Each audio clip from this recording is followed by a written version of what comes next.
6, verso 10, o texto diz: venha o teu reino, seja feita a tua vontade, assim na terra como no céu. Essa é uma oração que Jesus está ensinando para uma multidão de pessoas que estavam querendo ouvir ali os seus ensinamentos. No meio desses ensinamentos do Sermão do Monte, Jesus ensina como que os seus discípulos e aquelas pessoas deveriam orar. E ele vai dizer: venha o teu reino, seja feita a tua vontade, assim na terra como no céu. A gente está a uma semana do culto de evangelismo. O que é o culto de evangelismo, para quem não conhece? É um culto que a gente faz para Deus. Todo culto é para Deus. Se o culto nosso não é para Deus, não é culto, por definição. Mas a gente combina e a gente se propõe a trazer os nossos amigos de oração, a convidar os nossos amigos de oração. Quem já participa de uma célula sabe, são pessoas próximas a nós, que a gente se propõe a falar de Jesus, a convidar, a estarem perto da gente. A gente ora por essas pessoas para que elas também conheçam o mesmo Jesus que a gente conhece, que salvou o nosso coração. Então a gente combina de fazer um culto aqui para Deus, para que os nossos amigos venham, conheçam aqui a nossa casa, vejam como a gente se comporta um com o outro, como que a gente se ama, como que a gente adora, e a gente entende que isso também é um ato de evangelismo. A gente quer que os nossos amigos vejam e conheçam o nosso Deus e conheçam o lugar que a gente se reúne toda semana para adorar. E sempre que a gente combina de fazer um culto de evangelismo para convidar os nossos amigos de oração, a gente tende a ficar super animado. A gente já teve isso em outros momentos no passado, anos atrás. Pô, a galera se anima mesmo, sente esse desejo de convidar o amigo de oração para estar nesse lugar. A gente quer ver os nossos amigos de oração aqui no nosso meio, tendo a mesma fé que a gente tem, conhecendo Deus que a gente conhece, conhecendo a nossa família, se sentindo bem-vindos aqui no nosso meio. A gente quer que os nossos amigos de oração amem Jesus como a gente ama também. Mas a pergunta que vem às vezes ao meu coração é: será que a gente está disposto a pagar o preço de pertencer a uma igreja que seja relevante dessa forma, relevante no sentido de ser frutífera, de em todo o tempo convidar mesmo os amigos de oração, de crer que Deus pode fazer uma obra na vida dessas pessoas? Será que a gente está disposto a pagar o preço? Cada um de nós aqui que hoje está sentado agora nessa cadeira, prestando atenção agora nesse momento da palavra, será que a gente está disposto a pagar o preço para fazer parte de uma igreja viva? Será que a gente está disposto a pagar o preço de fazer parte de uma igreja que busca Jesus mesmo com todo o coração? Será que a gente está disposto a pagar o preço de, se possível, ir até as últimas consequências pelo Evangelho? E as últimas consequências que eu digo, de fato as últimas consequências. Cara, eu sei que a gente deseja pertencer a uma igreja maneira, sim. A gente deseja pertencer a uma igreja frutífera, uma igreja que faz a diferença, que é relevante. A questão é que para a gente pertencer a uma igreja assim, nós precisamos agir assim, sacou? Antes de pensar de fato numa igreja desse jeito, em que eu faço parte, em que eu pertenço, como que fica o nosso coração quando a gente pensa no reino de Deus? Antes disso, deixa eu fazer uma pergunta aqui. Vamos voltar um pouco atrás. Se você tivesse,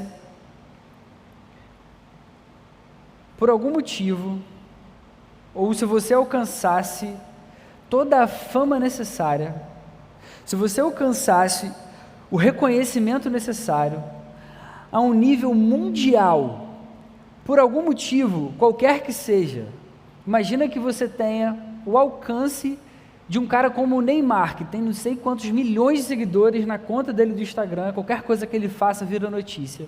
Imagina que por algum motivo você alcance uma proporção desse nível, uma fama desse tamanho, um reconhecimento desse tamanho, em que qualquer atitude sua seja capaz de causar um impacto desse tamanho.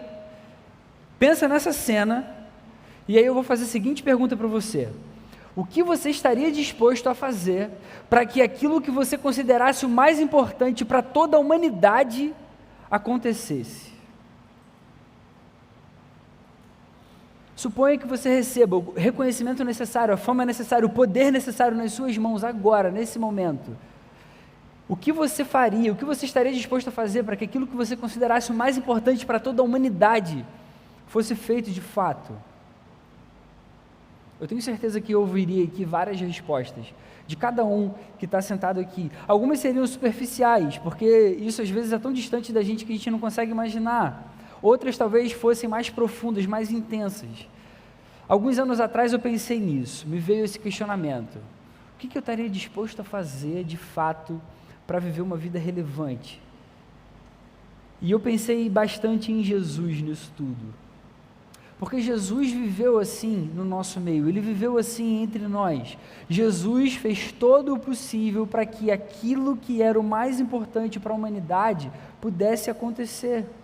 Jesus viveu de uma forma tão intensa e tão apaixonada por esse objetivo, que, cara, deve ter sido nítida a afeição de amor em cada gesto de Jesus, em cada momento da vida dele. Sério, quando a gente pensa em Jesus e pensa naquilo que Ele fez por cada um de nós, quando Ele deu a própria vida, antes de dar a própria vida, quando Ele viveu entre nós, quando Ele se humilhou, se tornando simplesmente homem, eu fico imaginando, cara, Jesus deve ter sido um cara muito agradável de estar perto. Jesus deve ter sido uma pessoa, cara, muito top, assim, de você trocar uma ideia, de você estar perto, deve ter sido um cara muito agradável para se estar. Eu queria muito poder trocar uma ideia com Jesus, se Ele estivesse aqui com a gente, no nosso meio. Jesus viveu para que o mais importante para a humanidade acontecesse.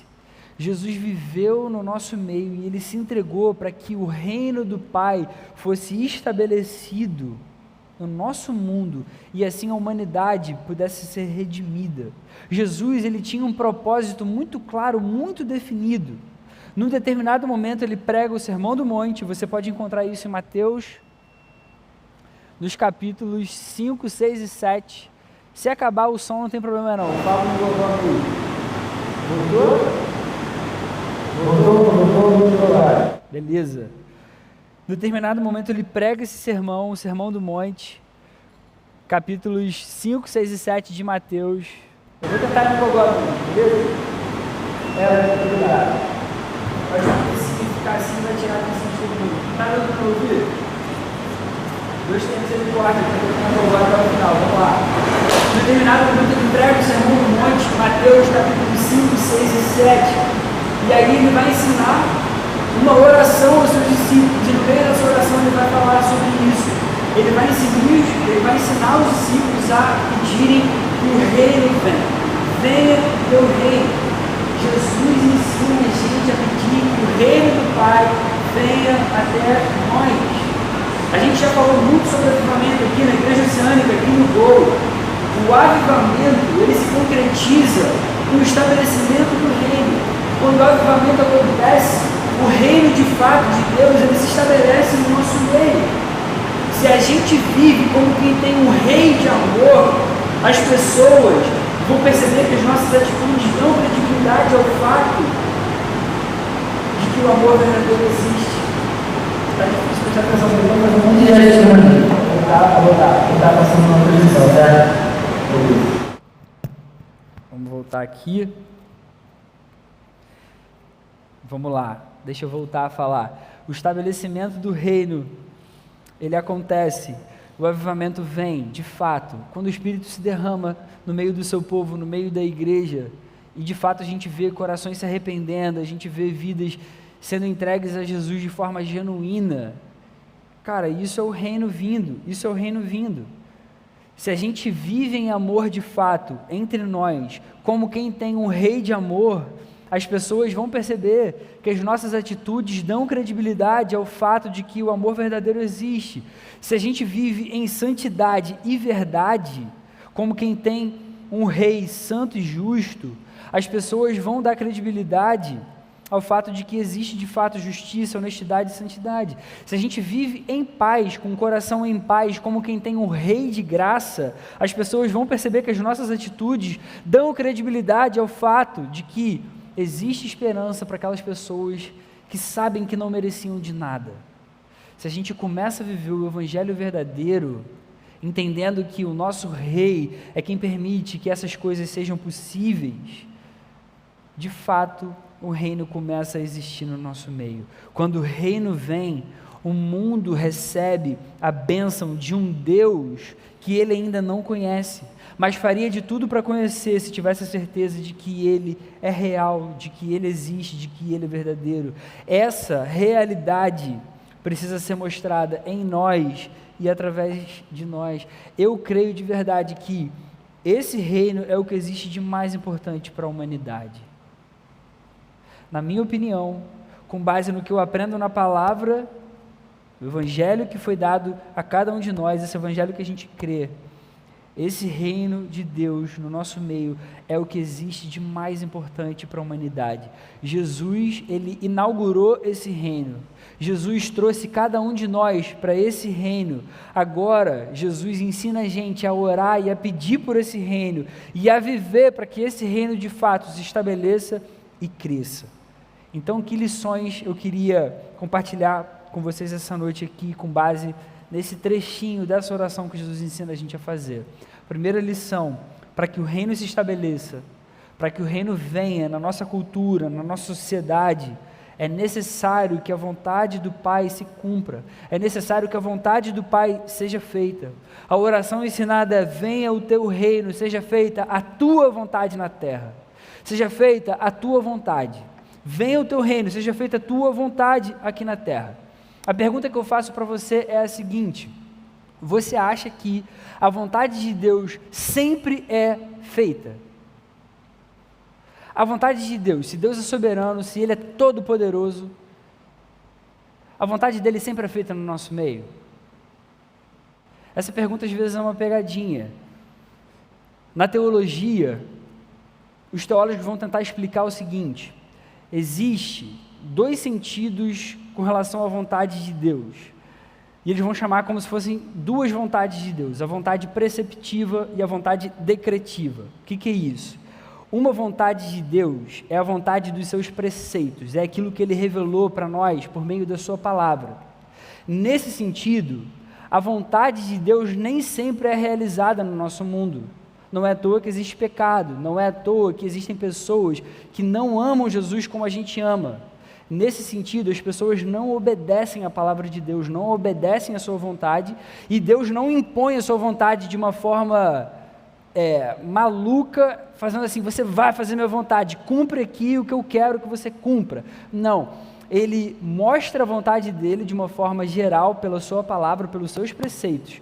Essa vontade nem sempre é realizada. Mas existe a segunda vontade, que é a vontade decretiva. Quando Deus decreta alguma coisa, tem a ver com seus decretos, obviamente. Quando Ele manda alguma coisa acontecer, ela com certeza vai acontecer. Essa vontade, ela vai se cumprir em todo o tempo. Por que eu estou falando isso? Porque às vezes a gente entra em crise com isso. Cara, mas Deus é soberano. Pô, como é que funciona isso? A vontade dEle às vezes não é cumprida? De uma certa forma, sim. Mas isso é limitação humana, que não faz com que a gente consiga entender essas coisas de uma só vez. Então, assim, de uma forma humana, a gente tenta explicar com alguns termos para que isso fique um pouco mais claro para a gente. A questão é, quando Jesus ensina a gente a fazer essa oração e a pedir isso ao Pai, Ele está querendo ensinar a gente: olha, peçam para que essa vontade seja feita, a vontade de Deus revelada na sua palavra. Essa é a vontade que eu e você, como cristãos, como servos que amam Jesus, somos chamados a obedecer. Quando o reino de Deus se estabelece, a vontade do Pai revelada na palavra começa a ser cumprida, de forma que o cumprimento da vontade de Deus é o que mostra se o reino de fato chegou no nosso meio ou não. Quando Jesus ensinava que o reino dos céus está próximo, o reino dos céus chegou, é porque Ele veio para cumprir a vontade do Pai. Em todo o tempo, Jesus veio para fazer a vontade do Pai, por isso o reino estava próximo, por isso o reino estava ali no nosso meio. Ele mesmo vai dizer em João capítulo 6, verso 38, pois desci dos céus não para fazer a minha vontade, mas para fazer a vontade daquele que me enviou, do Pai. Essa incumbência foi deixada para nós hoje. Foi deixada para nós, para a igreja de Cristo. Hoje, essa tarefa de fazer a vontade do Pai é nossa, e à medida que a gente vive para fazer a vontade do Pai, o reino de Deus se estabelece no nosso meio. O reino vai vir através da forma como nós vivemos. O reino vai se estabelecer no nosso mundo, na nossa cultura, enquanto nós obedecermos à vontade de Deus e a vontade dele for cumprida na nossa sociedade, no nosso bairro. Por isso que a gente canta: venha o teu reino enquanto nós vivemos por ti. Porque se nós não obedecermos à voz de Deus, ao seu chamado, se nós não obedecermos à sua vontade revelada na sua palavra, o reino de Deus não se estabelece. Qual seria então a atitude mais adequada na nossa vida para que a gente seja eficaz em estabelecer e proclamar esse reino? A gente encontra uma dica em Marcos capítulo 12, versos 28 a 31. O que diz esse texto? Um dos mestres da lei aproximou-se e os ouviu discutindo. Notando que Jesus lhes dera uma boa resposta, perguntou-lhe. A pergunta do mestre da lei para Jesus é a seguinte: de todos os mandamentos, qual é o mais importante? E aí Jesus dá a seguinte resposta: o mais importante é este: ouve, ó Israel, o Senhor, o nosso Deus, o Senhor é o único Senhor. Ame o Senhor, o seu Deus, de todo o seu coração, de toda a sua alma, de todo o seu entendimento e de todas as suas forças. E o segundo é este: ame o seu próximo como a si mesmo. Não existe mandamento maior do que estes. Jesus, ele faz um resumão de todos os preceitos de Deus, de toda a vontade de Deus, em dois, que são o amor a Deus, acima de todas as coisas e de todo o coração, e o amor ao próximo. Nós precisamos amar.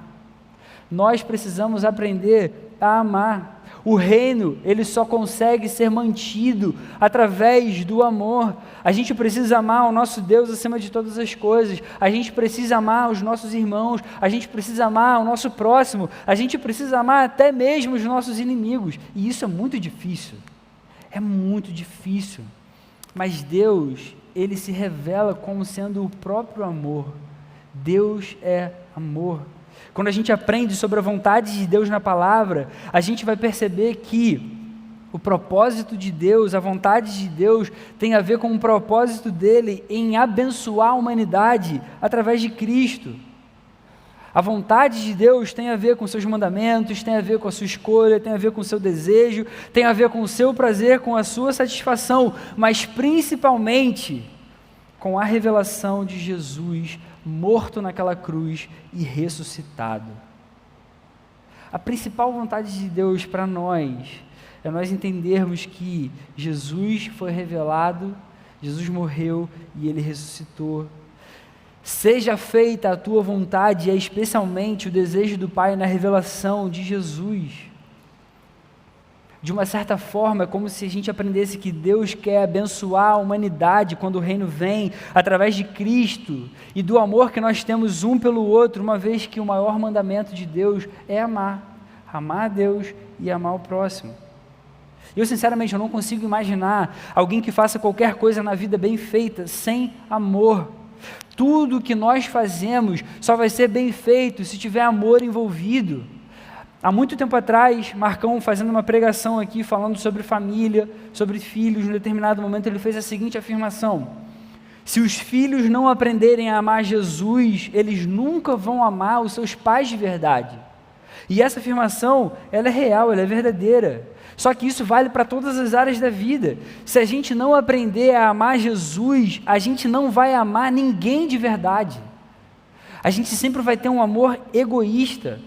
Se a gente não aprender a amar Jesus, a gente não consegue amar nada nesse mundo.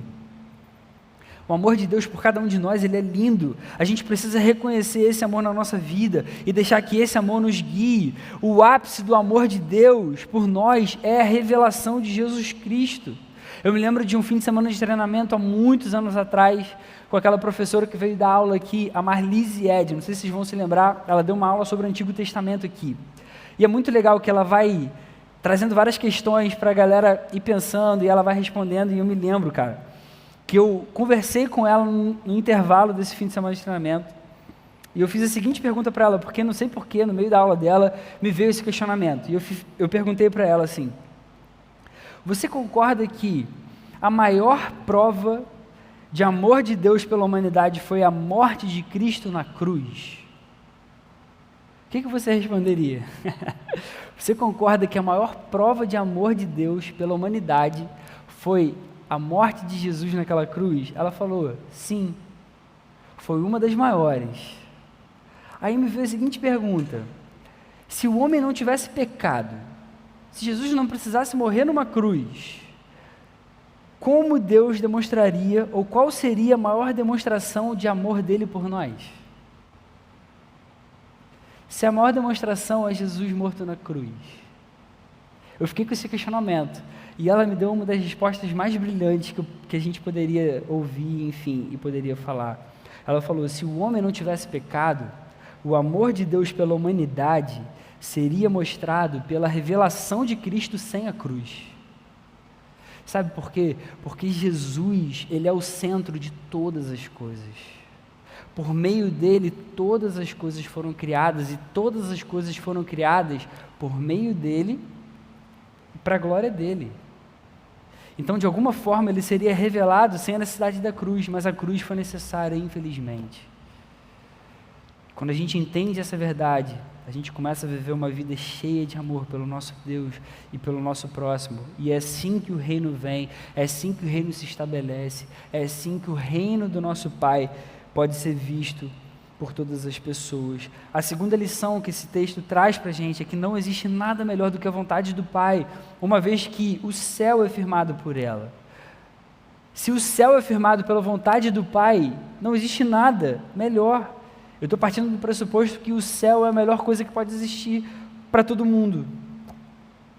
A palavra vai ensinar que a vontade de Deus é feita na terra como no céu.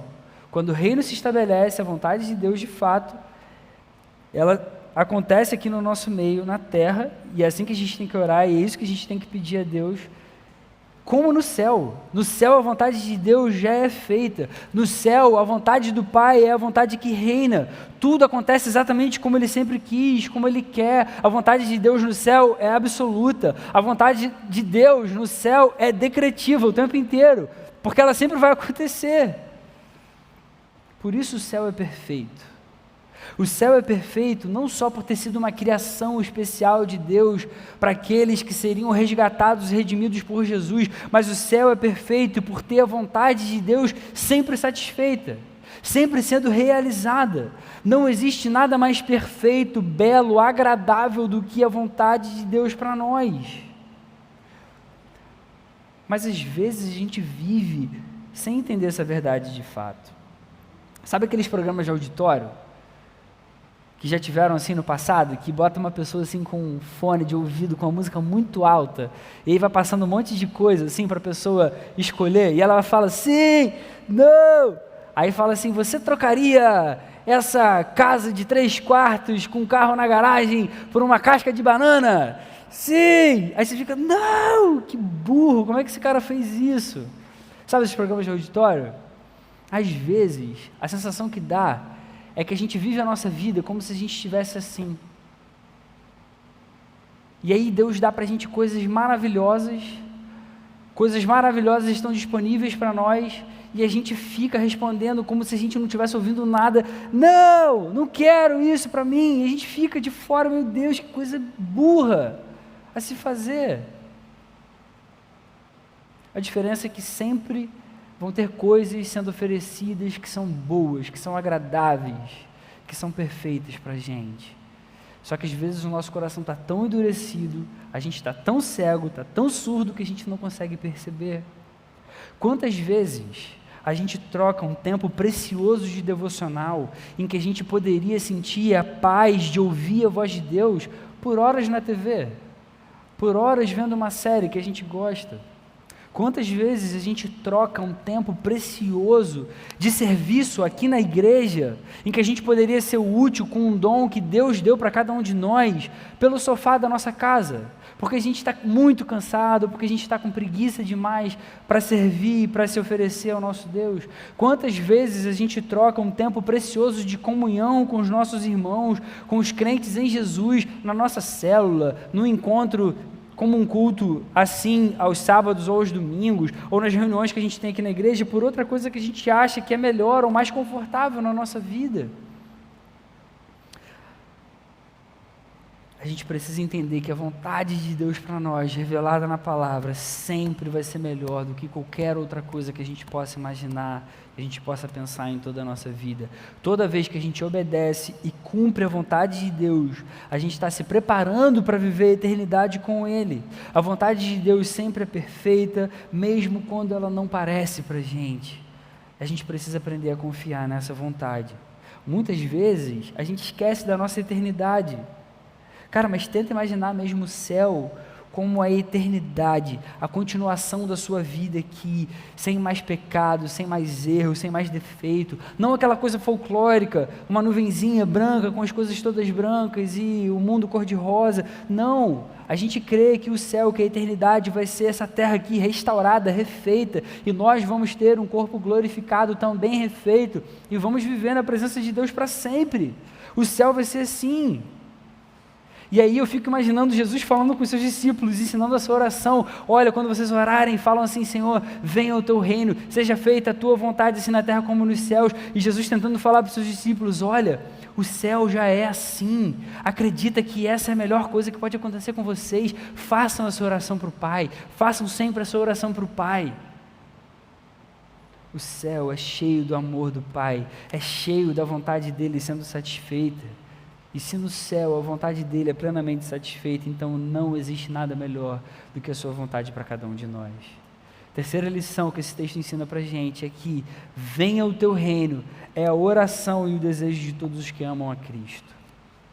Essa é a nossa oração e precisa ser a nossa oração diária, precisa ser também o nosso desejo constante. Se a gente faz parte desse ministério, desse grupo de jovens, se a gente quer que isso aqui seja relevante, se a gente quer ter uma vida relevante, se a gente quer causar um impacto, se a gente quer fazer diferença na vida dos nossos amigos, das pessoas perto da gente, da nossa família, a gente precisa fazer essa oração constantemente: Senhor, por favor, venha o teu reino, cumpra a tua vontade nesse lugar, que a sua vontade sempre seja feita, realize a sua vontade na minha vida, na minha igreja, na minha família, na vida dos meus amigos, por favor, Senhor. A gente precisa ter esse desejo intenso de querer fazer se cumprir o reino no nosso mundo, e a gente precisa orar por isso. Quais são os desejos que movem o seu coração atualmente? Pelo que você mais ora? Quando você para orar, qual é o assunto que você mais pede diante de Deus? Eu me lembro de uma pregação antiga que eu fiz aqui, na época que aqui ainda era o Sal e Sol. Foi uma pregação que eu comecei perguntando para as pessoas, porque eu vi isso no documentário, não lembro se foi na Discovery ou no History Channel, que foi feita a seguinte pergunta para as pessoas responderem: o que te faria começar uma revolução? Essa era a pergunta. E aí vários estudiosos, várias pessoas falando a respeito disso, colocaram ali as suas impressões. Muitos falaram que ao longo da história, muita gente deu a vida pelo fim de reinados, deu a vida pelo fim de ditaduras, deu a vida para que covardias terminassem, para que escravidões terminassem. Muita gente se deu para que de fato revoluções acontecessem nas suas nações, nos seus estados, nos seus lugares, nos locais onde elas viviam. E a pergunta que eu faço para a gente que ama Jesus, que sabe que isso é a coisa mais importante para toda a humanidade: será que existem, ou melhor, será que faltam motivos hoje para que a gente seja um pouco mais ativo assim na nossa caminhada, para que a gente de fato comece uma revolução? Eu posso dar para você um motivo enorme para que a gente seja capaz de começar uma revolução. E o motivo é muito simples: o mundo precisa do amor de Deus. O mundo precisa conhecer o Evangelho do nosso Salvador Jesus Cristo. Só esse Evangelho pode salvar um pecador, só esse Evangelho é capaz de perdoar pecados, só esse Evangelho tem poder de regenerar um coração. E o mundo precisa urgentemente disso. Muitos hoje estão indo para o inferno e estão morrendo sem terem a menor perspectiva de que podem ter uma vida agradável.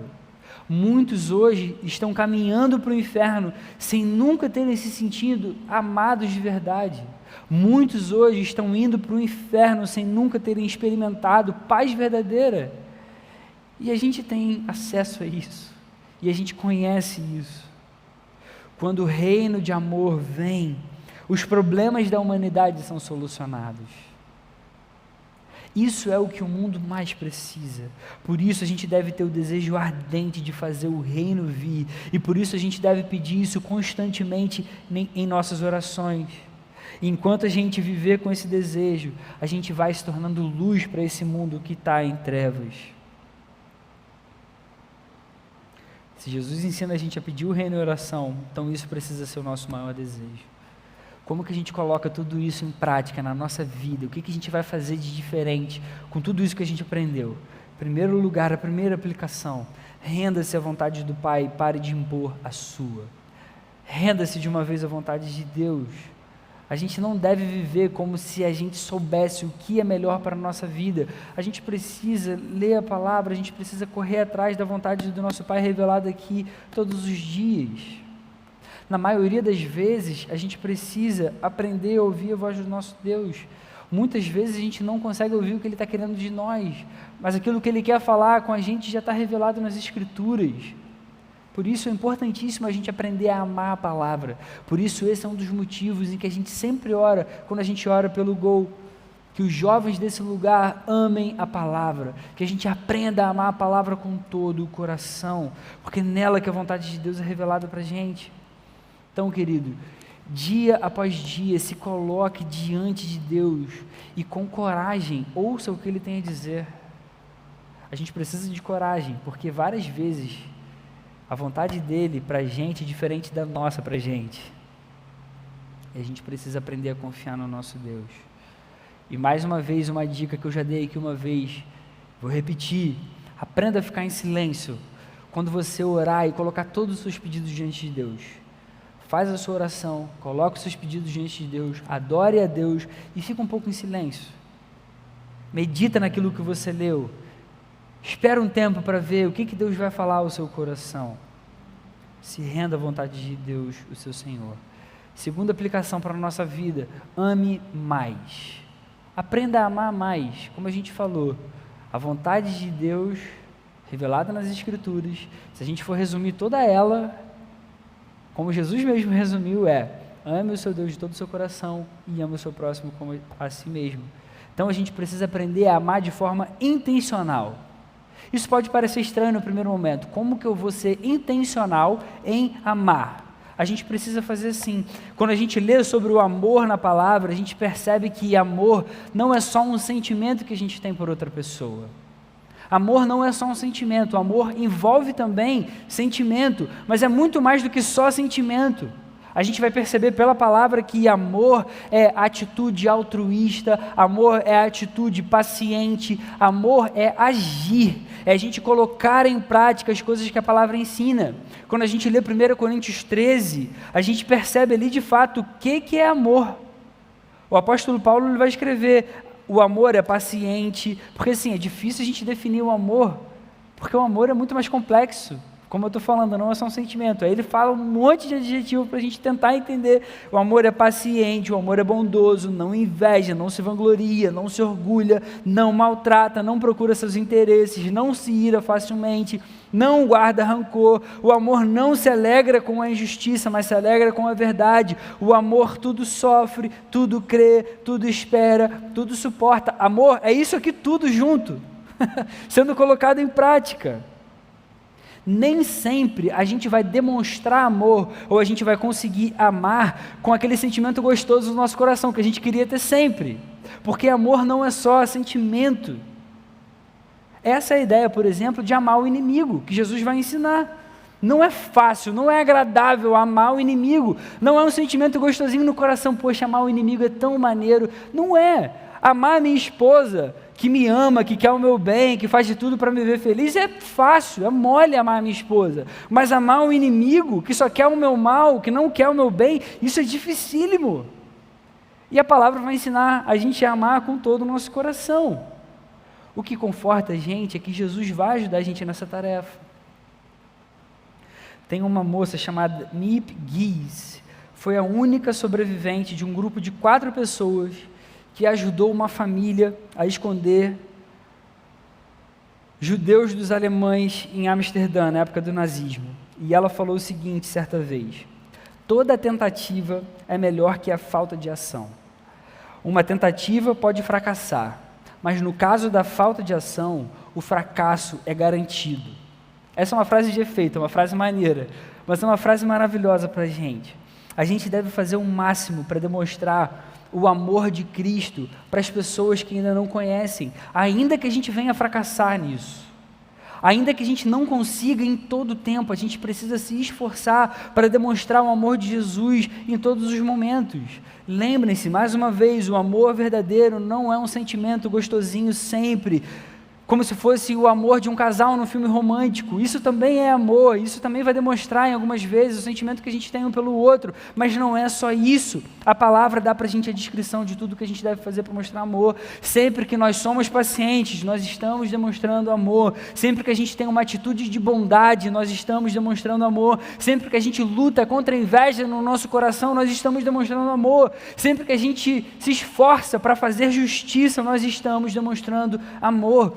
Tudo o que a gente faz que glorifica Jesus Cristo e mostre o que Ele faria no nosso lugar, demonstra o tamanho do amor que a gente tem. John Piper uma vez escreveu no Twitter dele: amor é o transbordar de alegria em Deus que atenda às necessidades dos outros. Amor é o transbordar de alegria em Deus que atenda à necessidade dos outros.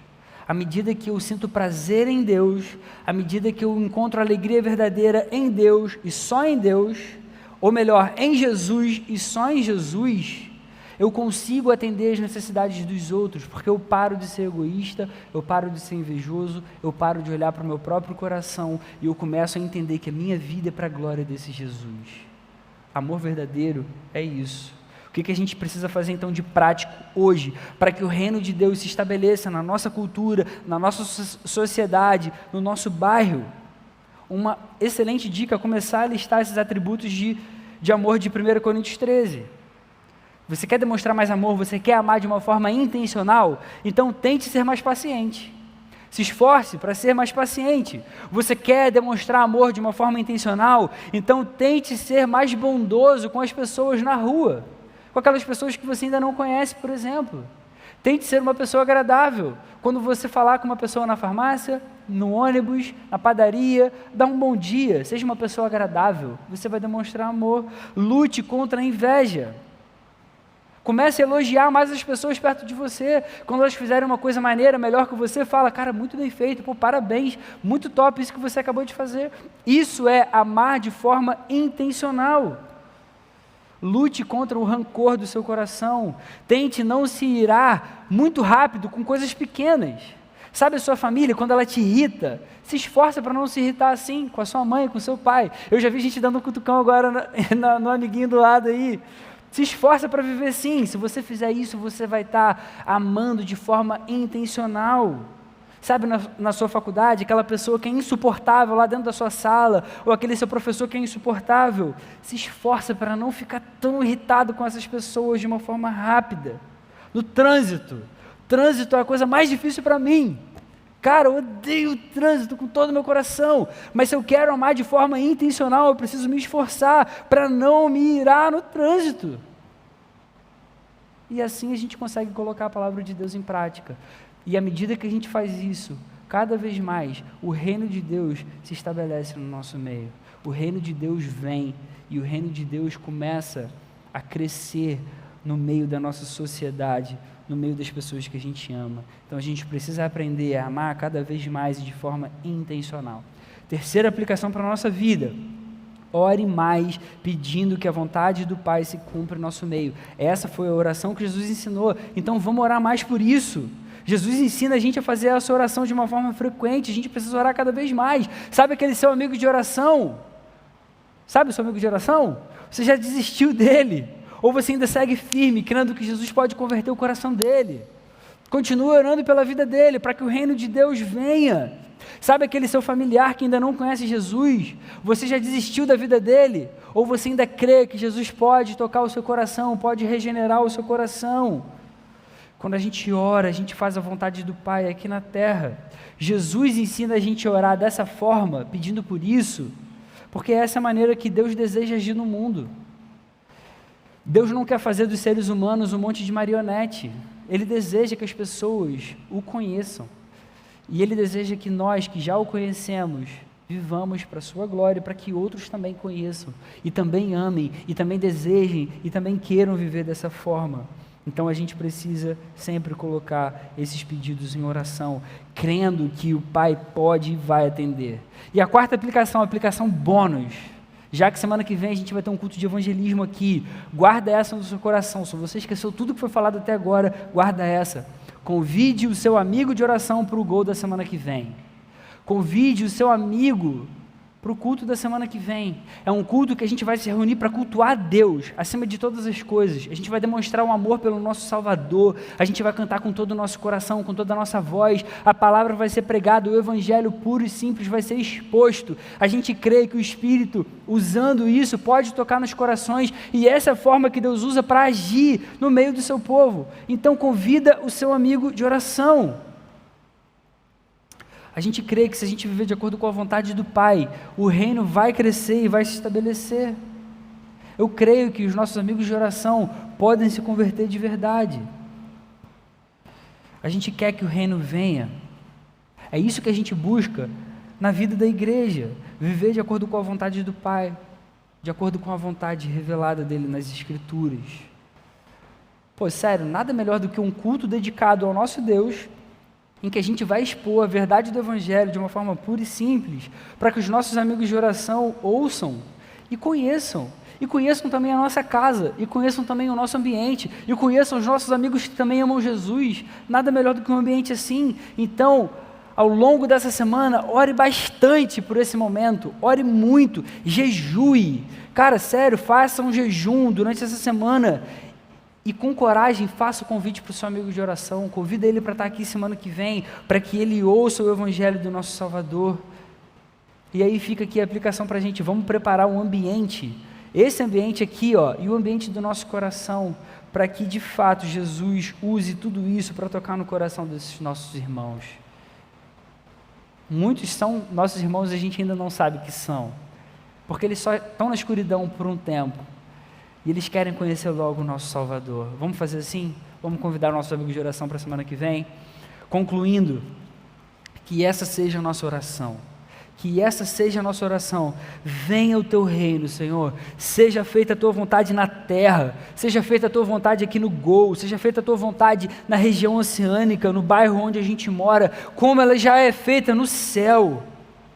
Quando o reino vem, vidas são regeneradas. Quando o reino vem, olhos são abertos. Quando o reino vem, corações são convertidos e são capazes de amar Jesus. Esse reino ele só vai se estabelecer e crescer no nosso meio à medida que a vontade do nosso Deus se manifesta diariamente nas nossas vidas e através das nossas vidas. Quando a gente ama de verdade o nosso Deus e as pessoas ao nosso redor, nós fazemos com que o reino venha e seja visto por todos. Além disso, a gente faz com que o reino seja desejado até por aqueles que nunca entrariam numa igreja. Que o reino venha, Senhor, que o teu reino venha. O que você estaria disposto a fazer para que aquilo que você considerasse mais importante para a humanidade pudesse acontecer? O que você estaria disposto? Eu espero de todo o meu coração que a resposta da sua vida a essa pergunta possa ajudar que o reino venha até nós, que o reino do nosso Deus venha. Amém? Vamos orar? Senhor, muito obrigado pela tua palavra, Deus, muito obrigado, porque ela traz a gente para perto e ela desafia a gente a viver uma vida que te agrada e te glorifica, Deus. Muito obrigado, porque ela ensina verdades tão maravilhosas para as nossas vidas. Obrigado porque ela mostra para a gente o amor de um Deus que é impressionante, Senhor. Muito obrigado por todo esse amor, por todo o teu cuidado. Obrigado porque você se importa com as nossas vidas, Senhor. Ajuda a gente agora a viver de fato, como a gente acabou de aprender, para que o seu reino venha, para que a tua vontade se cumpra no nosso meio, você seja totalmente glorificado e exaltado, Senhor. Que mais e mais jovens venham a te conhecer por meio do nosso testemunho, pela forma como a gente se ama um ao outro, pela forma como a gente te ama e demonstra esse amor no dia a dia, enquanto a gente vive de acordo com a tua vontade. ajuda a gente a viver assim, Senhor. No nome de Jesus, o nosso Salvador. Amém. Amém.